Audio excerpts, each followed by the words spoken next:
classroom. And today we are going to show you guys how to pick a watermelon.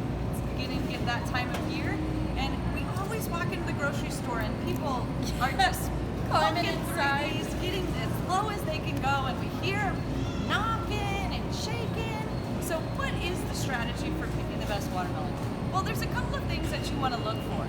And one of the first things that you want to look for in your watermelon is that you actually find this nice darker yellow ring. That means the watermelon actually ripened in the field. If you don't have this sort of darker milky yellow, it means that that watermelon was actually harvested before it was ripe. And one thing to remember about melons, just like watermelon, is they will not continue to ripe once they are taken off the vine.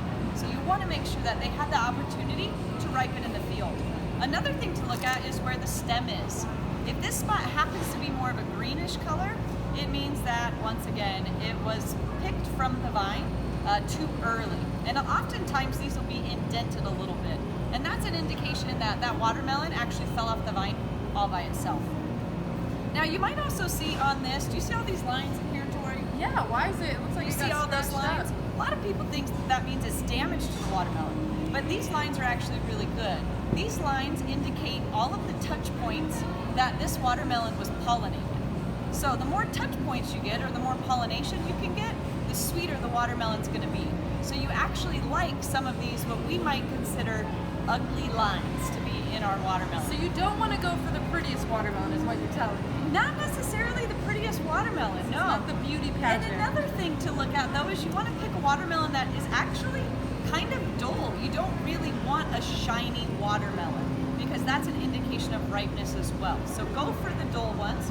And is there some truth to the knocking at all, though? I was just about to ask you, because I usually look pretty silly in the store just hitting all of these, trying to see. I don't really know what I'm looking for, but it seems like the right thing to do. Right, Give them so a tap, when you're looking for the watermelon, the first thing you want to do is actually pick it up. So you want a watermelon to feel heavy for its size. So this one didn't look very big, but it's actually really, really heavy, which is an indication that that's a good watermelon, a watermelon that you want to get.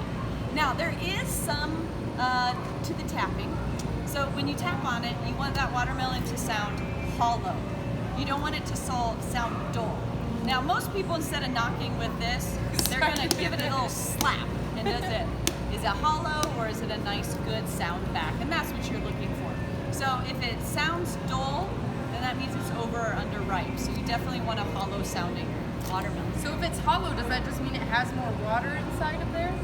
Or You know, I actually don't know the answer to that question, so that was a bad one to throw in there at the end. But yeah, hopefully you have some tips and tricks now how to pick a watermelon. Is it foolproof? I don't know, but at least there is something to be said about knocking on those watermelons in the grocery store.